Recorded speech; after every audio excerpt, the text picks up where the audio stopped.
La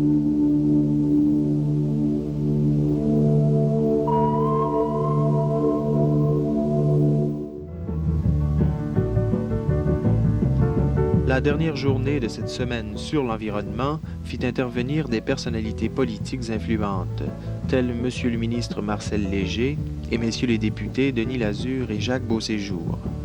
On souhaita que cet après-midi d'échange ait valeur de renforcement, d'abord sur les préoccupations du pouvoir face aux problèmes de la région, et ensuite sur l'action poursuivie par le comité de citoyens.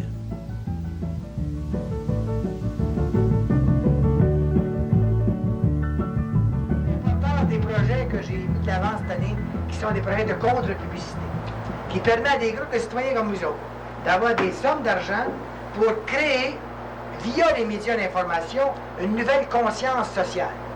Parce que vous savez que la notion d'environnement est basée sur des équilibres et sur l'interrelation harmonieuse des forces en présence. Mais que voulez-vous qu'un ministre de l'Environnement fasse quand une des forces d'intervention est tellement puissante par son lobby, par la pression qu'elle fait sur les gouvernements au niveau de créer de l'emploi, de mettre de l'argent sur le développement économique, alors que c'est vrai, il faut le faire. Mais c'est un des intervenants, ça. Parce que les intervenants dans un milieu donné, vous avez les besoins fondamentaux de l'homme, d'un milieu sain, de l'eau pure, d'un environnement sain, de l'air soluble. Puis tout ça, ça se fait comment? Quand, à l'intérieur de ce milieu de vie-là, tous les intervenants le font à l'intérieur d'un plan global, d'un concept de société écologique qui dit qu'on ne peut pas détériorer un bien collectif puis appauvrir toute une collectivité pour enrichir un entrepreneur ou enrichir tout simplement un certain secteur de la population qui a besoin de l'autoroute à tel endroit. Les forces des intervenants sont tellement puissantes à ce moment-là, il y a tellement de besoins qu'à essayer de leur faire comprendre qu'il faut sauver des oiseaux et les poissons, ça a l'air un petit peu naïf et insignifiant.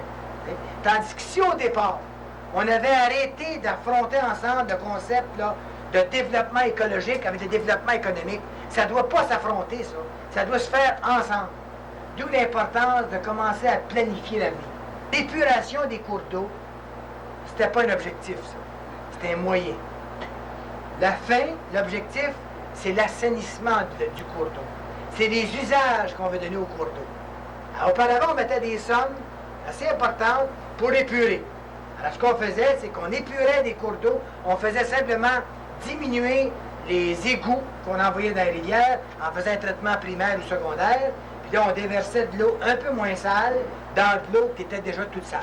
Il y a trois grands types de pollueurs dans un cours d'eau. Vous avez la pollution municipale, la pollution industrielle et la pollution agricole. L'élevage de porcs, l'élevage de poules, puis de tout ce que vous voulez d'animaux qui déjettent des purées dans l'eau. Ces trois types de pollueurs-là sont les attaques de front en même temps dans des endroits précis. On va tout simplement épurer totalement ce cours d'eau-là, ce tronçon-là, et quand la rivière va couler, nécessairement, plus loin, il va avoir une chance de se récupérer elle-même. D'où l'importance de tenir compte que l'épuration d'un cours d'eau, ça demande la participation de tout le monde. Le pollueur doit être pénalisé, doit payer, et le dépollueur doit aussi être aidé. De façon qu'on se sente tous responsables. Et non pas attendre qui c'est qui va tirer le premier. Il faut tout le faire en même temps. Et l'État va intervenir en tenant compte de la motivation que les gens vont avoir. C'est pas motivant pour une municipalité de traiter ses égouts. C'est motivant, par exemple, de s'en débarrasser dans les tuyaux. On dit, je me débarrasse de mes égouts. Là, le traitement, ça ne me rapporte pas bien gros à moi. Donc, on a décidé de financer une portion des tuyaux à 76% et la portion du traitement. Les usines de traitement là, qui vont redonner de l'eau le plus propre possible au cours d'eau, elle va être financée à 90% par l'État supérieur. Un procédé qui demande la participation des citoyens. Donc, l'année prochaine, j'ai l'intention, et là, c'est le plus loin que je peux aller aujourd'hui, mais je pense bien que ça va être une bonne nouvelle pour vous autres, de préparer un programme d'assainissement des cours d'eau, de d'autres bassins. Et à l'intérieur de mes priorités, il va falloir que je présente au Conseil des ministres mon programme de l'année prochaine sur lequel je vais dire, bon, il y a tant de bassins sur lesquels je peux m'appuyer. Dans ces bassins-là, il y a des affluents et je vais suggérer l'an prochain que le bassin de la rivière Richelieu et de la rivière Huron soit inclus dans mon programme de l'année prochaine. Mais ça va dépendre quelque chose de votre part. Je ne peux pas faire ça tout seul, je fais ça avec vous autres. Parce qu'il y a des procédés là-dessus qui sont bien importants pour s'assurer que le bassin de la rivière Richelieu, incluant l'affluent de la rivière des Hurons, soit inclus. Il va falloir que le comité de citoyens soit suffisamment dynamique, mais d'après ce que j'ai pu voir, la manière qu'ils montrent tantôt, il y a pas mal de dynamique, qu'elle soit suffisamment dynamique pour s'assurer que vous marchiez avec le ministère de l'Environnement, avec toutes les données qu'on a besoin. Au départ, il va falloir que le comité de citoyens définisse les usages du cours d'eau qu'ils veulent épurer, et par la suite fasse pression auprès des municipalités et des industries. Le gouvernement du Québec est prêt à intervenir. Nous avons l'année prochaine, nous allons mettre dans l'année prochaine un budget pour d'autres bassins. Bon. Je prends pour acquis que vous seriez intéressé à cela. Donc, à ce bassin-là, au bassin que je vais inclure, je vais possiblement inclure le bassin de la rivière de Richelieu ainsi que les affluents dont la rivière Huron, des Hurons, et ainsi a demandé au Conseil du Trésor et au Conseil des ministres les sommes financières pour commencer dès l'an prochain les travaux qui sont nécessaires aux endroits qui seraient plus rapidement disponibles à fonctionner. Donc, dépendant de votre dynamisme à vous autres, de votre décision comme comité citoyen et de l'appui que vous aurez des municipalités, parce que les municipalités, c'est les autres qui sont quand même les points centraux de cela, les efforts que vous allez faire auprès des industries locales, de façon à ce que tout le monde fasse le part là-dedans, je pense qu'il est possible. Je vous donne la réponse plus tard, pourvu que vous me posiez la question. Il est possible que l'année prochaine, on fasse l'épuration totale et du Richelieu, donc des affluents incluant la rivière Huron.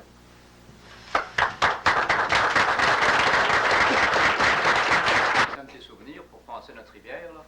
On a deux belles petites photos ici, là, qu'on a pris du haut des airs, là, il y a le 1er juillet. Alors il y en a des plus grandes, à droite à gauche. Et puis voici la serviette pour le savoir.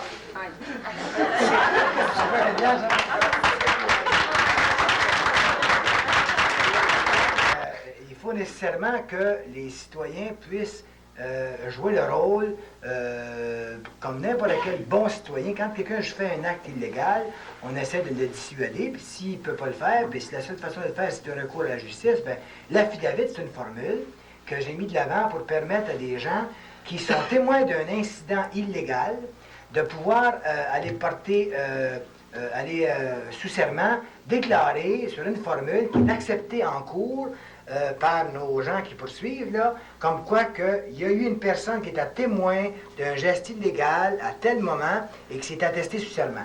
Cette loi-là, hein, ça c'est bien important que le monde le sache, cette loi-là va être combattue par ceux qui ont des intérêts immédiats à ne pas donner aux citoyens un moyen de se défendre.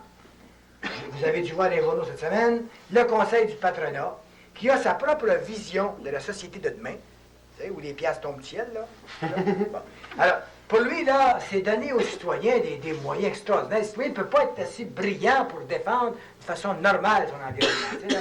Eux autres ne peuvent pas. Eux autres, les gens dans les affaires, connaissent ça. Ils peuvent se permettre de penser à la place des citoyens. Bien, ce débat-là, là, autour de la loi 69, c'est un débat fondamental du type de société dans lequel on veut vivre. Puis le malheur, c'est quand on présente une loi en chambre, de n'importe quel ministère, c'est ceux qui sont contre, qui viennent dire pourquoi ils sont contre, puis ceux qui sont pour, ben ils disent « j'espère que ça part, moi je vais aller là, pour parler, je suis pour, tu sais, reste chez eux. » Cette loi-là, c'est l'inverse. Il faut que les gens qui sont pour viennent à cette loi-là. Parce que ça, c'est la définition d'une société écologique de demain. C'est-à-dire être capable de donner aux citoyens le droit de s'exprimer, le droit d'être informé, le droit d'être capable d'apporter des corrections à un type de société qui se bâtit par des intervenants qui sont plus forts que les autres pour intervenir. L'environnement, c'est un milieu de vie où il faut respecter les lois de la nature, il faut respecter une sorte d'harmonie et un équilibre entre les forces. C'est important, ça, que les citoyens défendent des choses qu'ils croient, même si c'est pour dire « oui, on est d'accord ». Vous savez, les normes que vous demandez actuellement, là, on a l'impression qu'il n'y a pas le personnel pour les appliquer. Il manque, comme vous parliez tout à l'heure, de l'équipe polyvalente, d'inspecteurs que vous voulez installer dans chaque région, bien, ça nous l'apprendrait tout de suite. Ça fait 2 ans qu'on attend pour ça. Fait que là, on ne sait pas. Nous, on doit construire d'autres fosses, là. On ne sait pas où les mettre, on ne sait pas c'est quoi, comment il y a d'eau, qu'il peut y avoir d'eau de pluie par année qui tombe. Donc, les capacités de fosse, on n'a aucune idée. Quand on essaie de faire ça par téléphone ou par lettre, c'est impossible de communiquer. Ah, mais ma question est celle-ci. Comme les cultivateurs, j'en suis un, je voudrais Vous savez, on est en faveur de votre projet de législation. Et on est bien plus près du ministre de l'Agriculture de par notre profession que de vous, même si vous êtes bien gentil. Mais je voudrais que toutes nos doléances, il y a certains points où on trouve là, que vous êtes un peu trop sévère dans votre législation. On vous demanderait de prêter une oreille attentive à votre collègue, M. Garon, et tous nos plaintes qu'on a, là, on y a faites. Et quand il vous parlera, bien, vous direz, je vais les écouter parce que je prétends, moi, que vous devez faire une place de choix aux agriculteurs de Québec.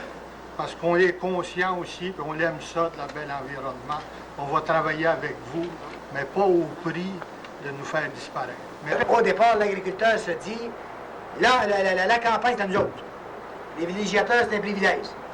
C'est pas tout à fait sûr que c'est un privilège. La campagne, ça appartient à tout le monde, sauf qu'il faut permettre aux agriculteurs d'avoir une sorte de droits acquis sur les terrains qui sont zonés agricoles. Donc, dès qu'on aura un zonage agricole, il y aura une priorité à l'agriculteur. Donc, il n'y aura pas de problème. Mais, comme des raisons, même s'il y a un droit acquis à l'agriculteur, il n'y a pas de droit acquis à la pollution.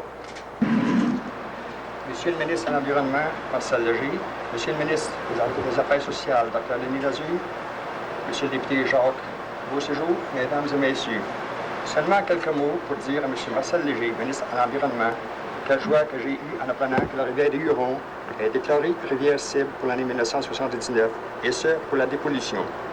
Je remercie bien sincèrement Monsieur le ministre Marcel Léger de sa collaboration et d'avoir pris cette décision qui fera la joie non seulement de moi-même, mais aussi de tous les citoyens qui vivent près de la rivière des Hurons, le ruisseau Saint-Louis et Barré. Je le remercie aussi au nom du Comité contre la pollution de la rivière des Hurons, qui n'a cessé de travailler avec moi depuis 1969 et moi-même depuis 1954. Cette bonne nouvelle prouve que le travail accompli depuis 1954 n'a pas été fait pour rien. Je dois vous avouer qu'il a fallu beaucoup de persévérance. Nous n'arrêtons pas là. Le comité s'est réuni hier pour se donner de nouveaux objectifs. Parmi ceux-là, il a été entendu que notre tâche première...